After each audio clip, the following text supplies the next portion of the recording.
So, a few days ago, when the Conservatives had their convention, they proposed to remove birthright citizenship from Canada, right? So, this is whenever two people have a kid in Canada, and let's say both of these people are not citizens of Canada, that kid now becomes a citizen, right? It's just like what happens in America.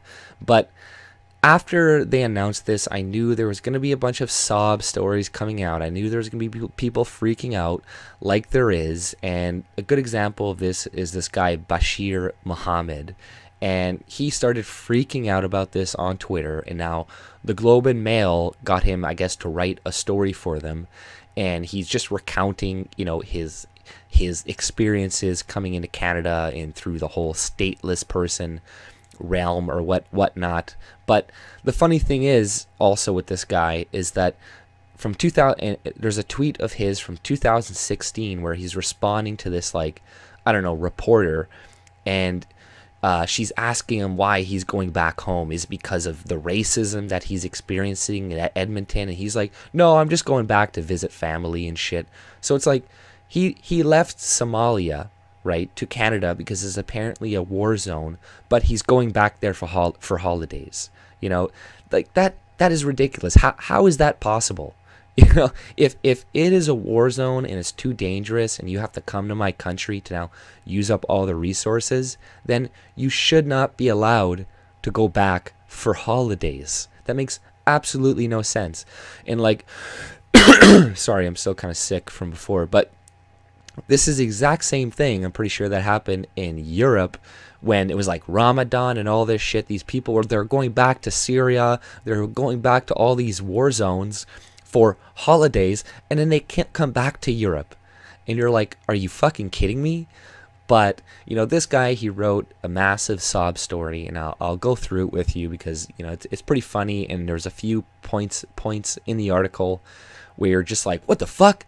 This exists in Canada too? Like, this is ridiculous. But he goes on, he's like, I was born stateless, that is, legally without a country.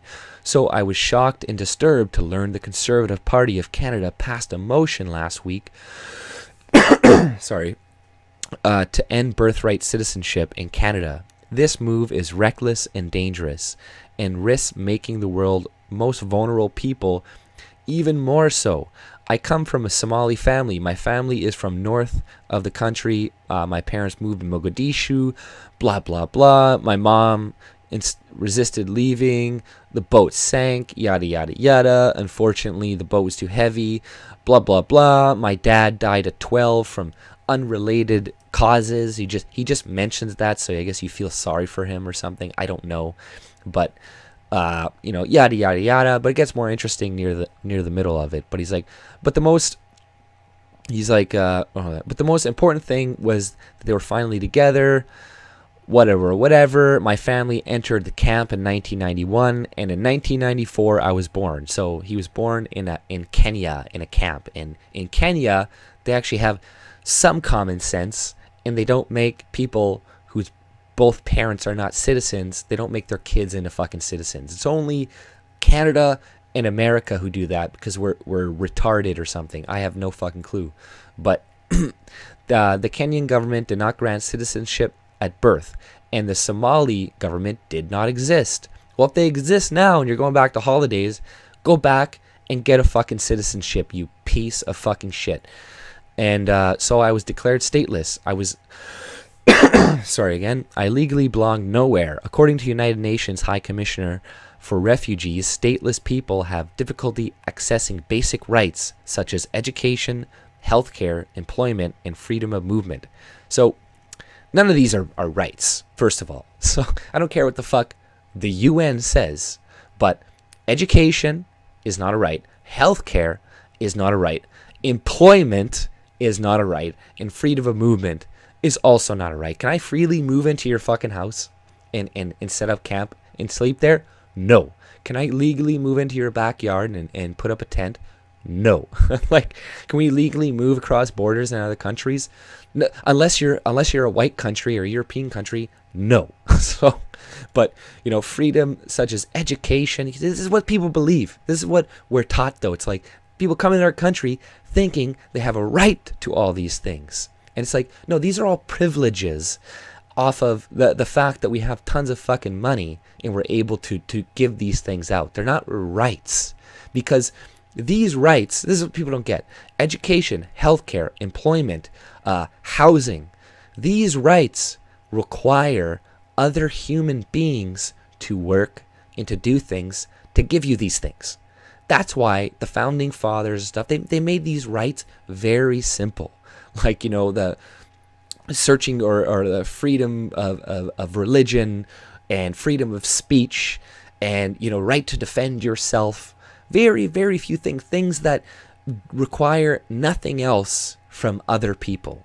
You know, you don't require other people to defend you. You don't require other people to speak for you. You know, you don't require other people to pursue your own fucking happiness. But all these other things, education, healthcare, all these require people to do. So this is money, time, resources. So these are not rights. They are privileges. So you're not deserving of these things, right? Like a couple hundred years ago, nobody had this shit. Like this is all very new stuff that people have now, and it's great. I think we should have accessible medicine and cheap healthcare and all these things, but these things are not rights, and this is something that really needs to change with our thinking. And this is why a lot of people, young kids in particular, vote for the left and more socialism, because they think they're taught that all these things are rights, but they're not. Just even if the UN or fucking Canada, whoever says it. Statelessness means being in limbo. I qualified for no passport and had no rights in Kenya nor any other country. This also meant that getting asylum would be difficult, considering how stringent the screening process is in countries such as Canada. This is where it gets kind of interesting. In 1993, Canada passed a law that said all applicants, including refugees, were required to have passports or satisfactory identity document, which makes sense. However, the Canadian government realized this mistake in 1997, so I'm assuming a liberal fucking government came into place and changed it and then they changed in 1997, the undocumented convention refugees in Canada class was introduced. So yeah, now you don't need to prove your existence. You don't need to prove pretty much anything. It's like, oh, we'll take you in. It's like, you know what? Yes, people do lose their papers. It is unfortunate, but we can't take everybody. And Canadian safety matter. Like their safety matters more than the safety of fucking immigrants and refugees. I'm sorry, but if we don't know who you are, we don't know anything about you, then you should have held on to those fucking papers better, man. I'm sorry, but there are a lot of bad people in the world, a lot of terrorists that want to do bad fucking shit, and we can't let you all in. Sorry. Especially, I don't even want to let in the majority of refugees to begin with. So, what the fuck? I'm not gonna make more exceptions. But he goes, we arrived in Edmonton in the winter of 1997 despite having few rights in Canada. I was lucky. You had every fucking right, probably more than other people. Refugees, people coming across the border have better fucking health care than Canadians do that have been living here for fucking years. Like my brother like died in the Canadian healthcare system, like, and it took them, I don't know, they put him on a lung transplant on a donor's list probably years later than he was supposed to. They probably should have put him on way earlier than he was, and lots of complications, lots of things that probably could have been prevented that would ensure him still being here today, right? So it's like, you know, you guys get really good fucking healthcare. I don't know, you know, and it's bullshit, and this should be for Canadians, considering we are the ones paying for it. And you know, it's insane to me how well some refugees have it when I see other Canadians just struggling to get a doctor to fucking see them, you know, struggling to get medication, struggling to get, you know, to get an x-ray for, like, you know, people don't have time to wait when they are sick. This is why Canadians go to America thousands and thousands of us every year to get fucking immediate care, because it is do or die sometimes. You can't wait on cancer for months and months and months to let it fester and then go check it out. No, it needs to be dealt with right the fuck away. And I'm not saying that's how Canadians, yes, it does, they try to move the people who are in most needy up front, but that's not how it always goes. And it seems like refugees and everybody else, new immigrants to Canada, seem to get pushed ahead of a line, especially with this administration that is in place right now. Sorry again. We arrived in Edmonton. I still lacked mobility rights. My status in Canada was precarious. This changed in 2011 when I finally received my Canadian citizenship. It was a weird feeling walking into a room belonging to nowhere and then suddenly being recognized as part of the country I grew up in. So thank you. You should be fucking thanking us, you motherfucker, instead of trying to manipulate it to make us have open fucking borders. Like, do you like Canada? You probably do. You probably like it a lot better than Somalia. So if you don't want it to end up like Somalia and to look like a lot of the countries that you're escaping from, that you were in Kenya as a refugee, like, if you don't want to go back to a country like that, then don't import more of your fucking people here. That is the simplest way to do that. If you want a safe place, keep it the way it fucking is, instead of importing all your problems over here. But this changed 2011, but there are many others who are not as lucky. In fact, the UN estimates that there are 10 million stateless people around the globe. There are people who are legally belong nowhere and are among the most vulnerable people in the world. As an immigration lawyer noted at the Conservative Party resolution debate, this policy would in effect increase the number of stateless people in the world and create stateless children. Oh well, I don't care. I'm sorry. I just don't give a fuck anymore. Like, we help enough people. I'm sorry.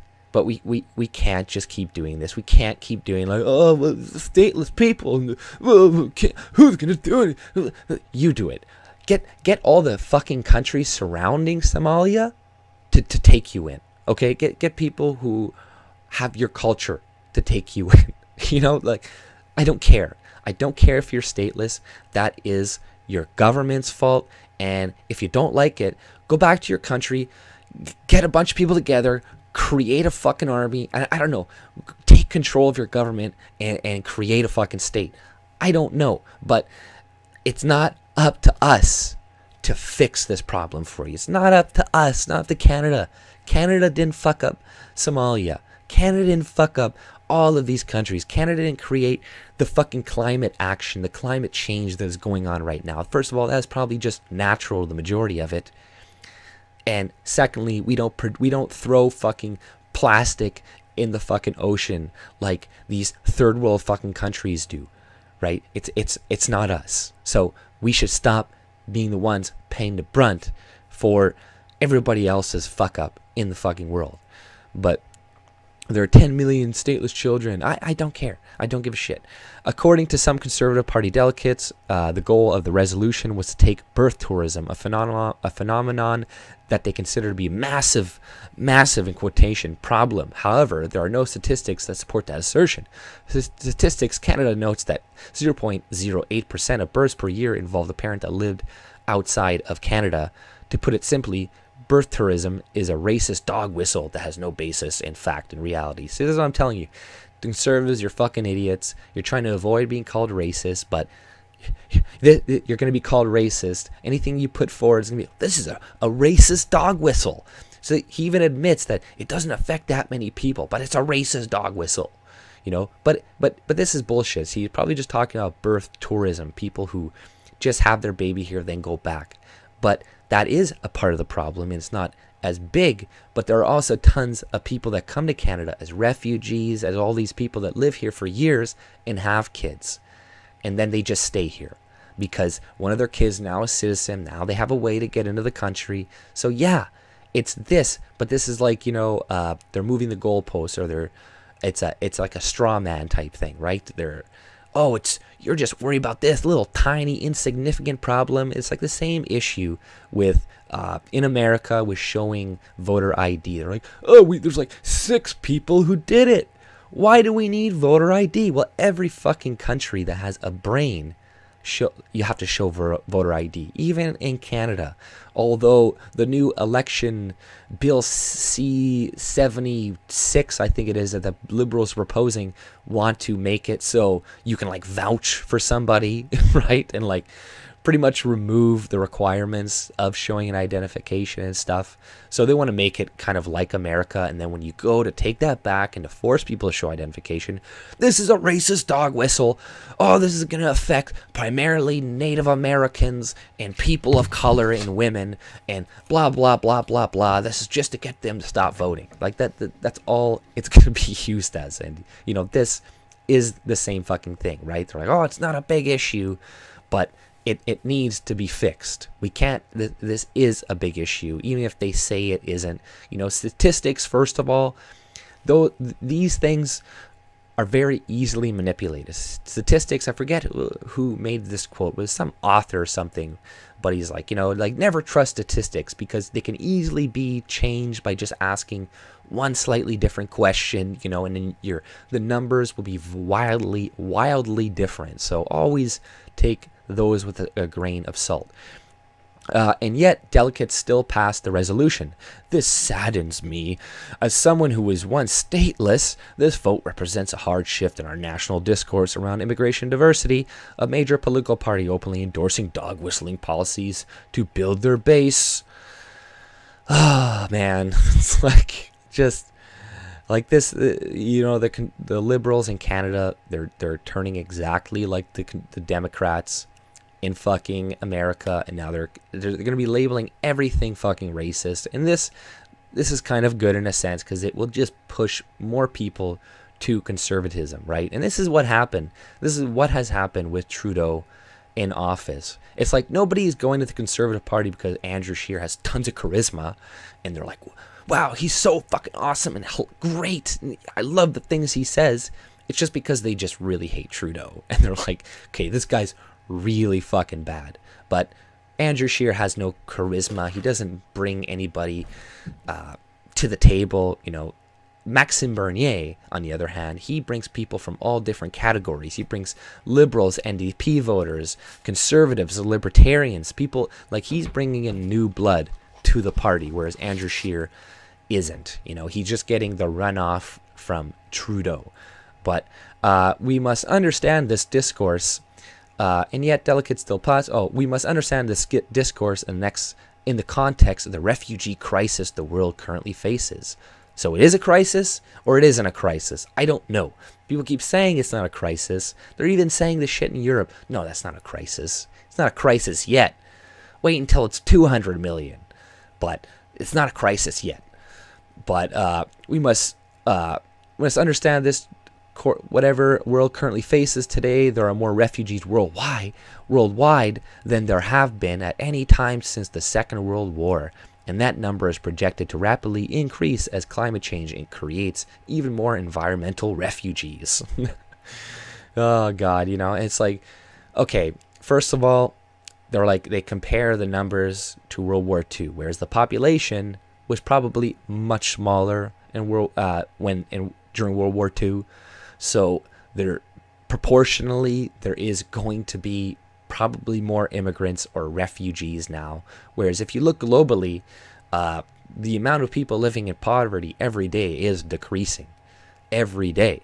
All the time. And a lot of these refugees, you know, have been, started through, ill-conceived wars. The Iraq War, you know, like American foreign policy has created a lot of this shit. Obama helped create this massive fucking problem by going into Libya, which a lot of people warned him against, and, you know, getting rid of Omar or Mohammed or Gaddafi or whatever. And, you know, that helped create a massive problem too, right? And they're going to blame climate change on a lot of this stuff, but a lot of it is just poor management of those fucking countries. Like, there's going to be massive amounts of refugees coming from Africa in the next 10 years or so because you see what they're doing in South Africa. Once they get rid of all the white people and shit and fuck up their farming, there's going to be massive amounts of refugees, of people starving, and all this shit. People trying to get into Europe, and that will increase in the future. But this is when Europe, Canada, and all these countries, we're going to have to stand strong, and we're going to have kind of like a, we got to shut off our emotions a little bit and be like, sorry guys, like, you fucked up and we can't take you all in, and we're going to have to create a barrier and a border, and there's going to be a lot of people clamoring in, and it's not going to be fucking pretty. Like, it is not going to be pretty. There will be a lot more refugees in the future, but you know what? They're not going to get into fucking Canada if I have anything to do with it. And it's like, a lot of these problems were self-inflicted as well. At least half of them, it's voting for the government. Like, look at Venezuela. Like you guys wanted that. You wanted socialism, so you got it, right? And now there's a bunch of refugees from Venezuela, people trying to get out of there. So it's like, a lot of the choices, a lot of the situations that people are in right now are a lot of the times they chose them. And not always, sometimes it was military intervention from other powers that fucked them over and shit. But, that still doesn't mean it's up to Canada to take these people in. And then, he goes on, this is almost over. The developing world has been bearing the brunt of this crisis. For context, the Canadian refugee flow last year was about 50,000 people. That's just one day in Bangladesh during the height of the Rohingya refugee crisis. What's that? Okay, 50,000. And also all of the illegals crossing the border into fucking Canada. And our population is way fucking smaller than a lot of these other countries that you're talking about. Like, there's 30-some million people. Secondly, we didn't do it. It's not our fucking problem. I'm sorry that you have a destabilized country and all this shit. But I didn't do it, okay? Nobody in my government did it. So you can fucking deal with it. The people in and around that area can deal with it. Canada's lucky. We do have a big ocean separating us. We're not like Europe. They're going to be in trouble in the fucking future. They're going to be in a lot of shit. But Canada, we do have a massive ocean separating us, and this will help us in the fucking future. But Canada will no longer be immune to this humanitarian crisis. At a certain point, our relative geographical isolation will no longer shield us from inaction. How do you know? What do you mean? Is that a threat? I don't... How are refugees going to start building planes and flying over here, or building like really good boats to get across the fucking ocean? I don't know what he means by this. Rather, we are in a critical crossroads. We can react as we've done historically by turning people who need safety and asylum away, or we can develop human policies that will protect and welcome those fleeing disaster and conflict. The resolution passed by conservatives is the exact opposite. But it's like, okay, what does this have to do with the whole refugee crisis, with birthright citizenship? So pretty much what he wants to do is bring tons of refugees here into Canada, have tons and tons of them, then they'll all have babies, and then they'll all be citizens, and then they'll make all of their families into fucking citizens. No. I'm against that. I hope Andrew Scheer doesn't have the balls to go through with this. He's going to most likely retract this. I bet on it. But nonetheless, it's just funny to read all of this shit that's coming out trying to discredit it, And it is interesting. I recommend you go check out this article and, I don't know, poke fun of this guy on Twitter or something, because he is a fucking idiot. Don't harass him or anything like that, but I just mean, like, what the fuck? And like that tweet that I saw from his in 2016 saying that he's going back for holidays. It's like, I read this huge sob story. He's like, oh, well, I'm going back to holidays and maybe I'll come back. I was thinking of staying there, but, I kind of like Canada, so I'm going to come back. It's like, what the fuck? This is clear, it's just propaganda, just to pull at our heartstrings at the Canadians who don't fucking know anything. But that's all I pretty much had to say. If you like my content, subscribe and have a good day. See ya.